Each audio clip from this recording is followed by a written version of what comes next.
हो सकता है आप मेरी वीडियोस नहीं देख पा रहे हो।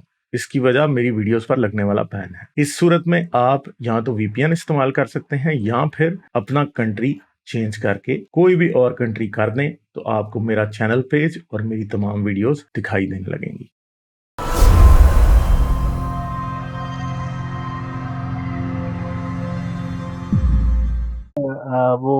जो लास्ट में आपकी कॉल आई थी जिसमें वो कह रहा था कि आप रिलीजन को मॉक ना करें, तो उस पे मैं एक छोटा सा कमेंट कर दूं कि मुझे तो मॉक से बहुत फ़ायदा हुआ है, क्योंकि मैं एक ऐसा बंदा था कि मतलब अगर रसूलुल्लाह का नाम भी आ जाए ना तो मैं यूं पल के नीचे कर लेता था ना। तो ये मेरी हाँ, लेवल थी। तो फिर आहिस्ता आहिस्ता जब आपसे पहले एक मैंने दूसरा एक वो मुसलमान था, लेकिन वो अलग तरीके से ना वो ब्लास्फेमी को कंडेम करता था, लिबरल।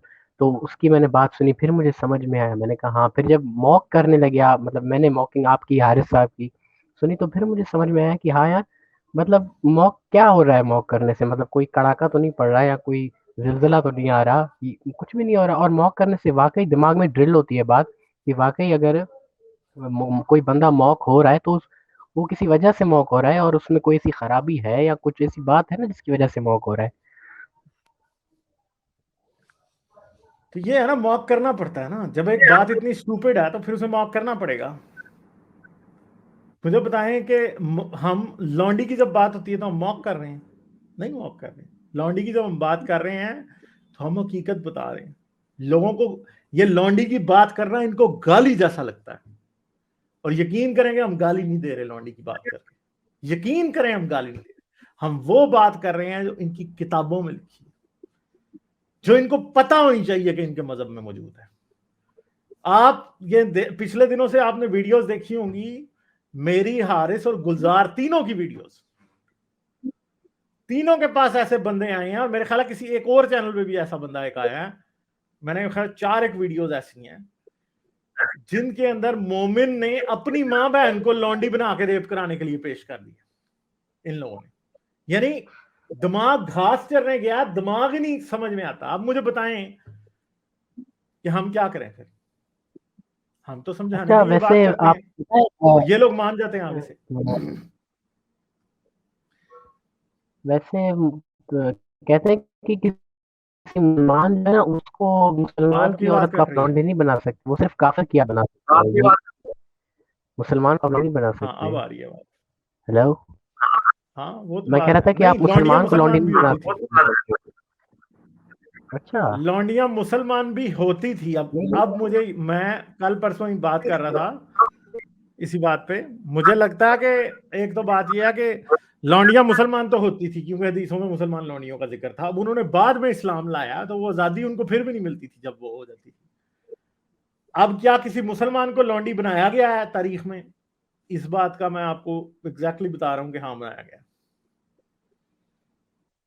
हाँ। ठीक है जी, बनाई नहीं, गई वो है। एक हदीस है ना कि आपकी जो औरत होती है आपके मोमिन भाई की, वो मतलब आप अमानत होती है, अमानत की तरह होती है ना, तो आप उस पे आंख नहीं या हाथ नहीं डाल सकते। और लॉन्डी जो है वो सिर्फ काफिरों को, यानी मतलब जो लेसर ह्यूमंस हैं, मतलब इन्वर्टेड कॉमर्स में, वो उनको आप बना सकते हैं। मुझे लगता है कि तारीख में बहुत बनी होंगी, इन बातों को हजफ कर दिया जाता है। जो जिसको जो गुलाम खरीदने और बेचने वाले लोग होते हैं ना, उनको हर इंसान में गुलाम नजर आता है। वो जो आज़ाद भी फिर रहा होता है ना, उसकी भी वो कीमत ज़हन में लगा लेता है। जैसे गाड़ियों के डीलर जो होते हैं ना, मेरी बात सुने आप। गाड़ियों का जो डीलर होता है ना, रोड पे हर जी। गाड़ी चलती गाड़ी की कीमत ज़हन में लगाता है। तो मुझे पता है गुलामों का डीलर नहीं लगाता होगा।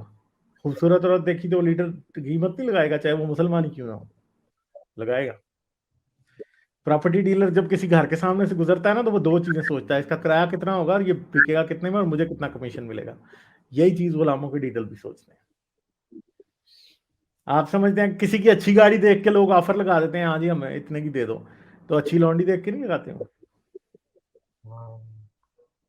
और ये तो बात याद रखें कि उधर तो फिर ये भी चक्कर होता होगा कि इस तरह किसी की बेटी की भी कीमत लग जाती हो। औरत, अगर लौंडियां सोसाइटी में बिक रही है ना, अगर लौंडियां 10 बिक रही है ना सोसाइटी में, तो आजाद औरत 5 बिक रही है। फिर भी क्यों? वो फिर शादी के नाम पे बिक वो भी रही है, शादी के नाम पे बिक रही है। क्योंकि जब आप एक लौंडी को बेच सकते हैं ना, तो आपके जहन में परसेप्शन साइकोलॉजिकली ये भी आगे आप आजाद औरत को भी बेच सकते हैं और आजाद मर्द को भी बेच सकते हैं। बड़ा गंदा ये एक वो है सोसाइटी में, ठीक है। अमेरिका में स्लेवरी के अंदर ये कॉम्प्लिकेशन उस तरह से नहीं थी। क्यों? क्योंकि वहां पे स्लेव सिर्फ अफ्रीकन थे और व्हाइट मैन के ऊपर नहीं जाता था उस तरह गुलामी वाला वो। मगर अरब के अंदर तो ये रिवायत रही है कि किसी के भी बच्चे को उठा के बेच देते थे। जैसे ज़ैद बिन हारसा जो था, वो अपनी माँ के साथ मक्का हज करने आया था इस्लामी तारीख के मुताबिक। वहां पे वो माँ से बिछड़ गया, उसे किसी ने पकड़ के बेच दिया, ठीक है। और रसूल अल्लाह को ये पता था कि ये बच्चा अपनी माँ से बिछड़ा बिका है, ठीक है। फिर क्या हुआ कि उसका बाप फिर आया मक्के और उसने देख लिया कि मेरा बेटा है, और रसूल अल्लाह को उसने कहा कि मैं पैसे देता हूं, मुझे दे दो मेरा बेटा वापस। तो रसूल अल्लाह ने कहा मेरी तरफ से आजाद है, ठीक है। रसूल अल्लाह ने ये नहीं सोचा कि वो ये बच्चा तो गुलाम था ही नहीं, तो इसको किसी ने इस तरह पकड़ के गुलाम बना दिया, तो जी इसको तो आजाद होना चाहिए था। रसूल अल्लाह ने भी तब आजाद किया जब पता लगा कि हाँ जी कोई इसके पैसे देने आ गया, तब। तो ये एक बड़ी गंदी मेंटालिटी भी एग्जिस्ट करती थी सोसाइटी के अंदर, जो कि जिसको हमने किसी लेवल पे आज तक सोचा नहीं। इंसान बिकने वाली अच्छा चीज सर, है। एक लास्ट जी मैं बात कर सकता हूँ? हाँ जी, हाँ जी। जी एक लास्ट पॉइंट मैं आपके शायद आपको पहले से पता हो ही, लेकिन मेरा क्योंकि एक लीगल फैमिली की बैकग्राउंड है, तो मेरी सिस्टर जो है ना वो एडवोकेट है, वो बता रही थी कि इस्लामिक लॉ में अगर जो है वो दादा के जिंदा होते आपके वालिद की वफात हो जाती है, तो आपके दादा की प्रॉपर्टी में आपका कोई हिस्सा नहीं होता। यानी इस्लाम में ये है ना कि अगर वालिद मर जाए तो बाद में उसकी विरासत तकसीम होती है, लेकिन अगर आपके दादा जिंदा हैं और अभी तक विरासत तकसीम नहीं हुई, और आपके वालिद को अभी तक विरासत नहीं मिली, और आपके वालिद की आपकी वफात हो जाती है, तो अब आपको कोई हिस्सा नहीं मिलेगा आपके दादा की प्रॉपर्टी से। तो उन्होंने कहा था कि जब इतने सारे केसेस आ गए थे पाकिस्तानी हाई कोर्ट के पास, कि बाद में उन्होंने इस लॉ को चेंज किया, अमेंडमेंट की, और बाकायदा जो पोते और पोतियां हैं उनको हक दिलवाए गए।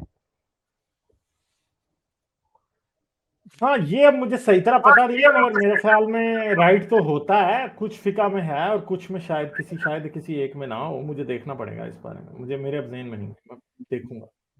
मेरा ख्याल है यहाँ फिका हनफी प्रोमिनेंट है, तो मोस्ट प्रोबेबली फिका हनफी की बात हो रही है शायद। मुझे देखना पड़ेगा, मेरे अभी ज़हन में नहीं। ठीक है। चलिए चले, थैंक यू सही सो है, मच। बहुत शुक्रिया। Okay okay, bye.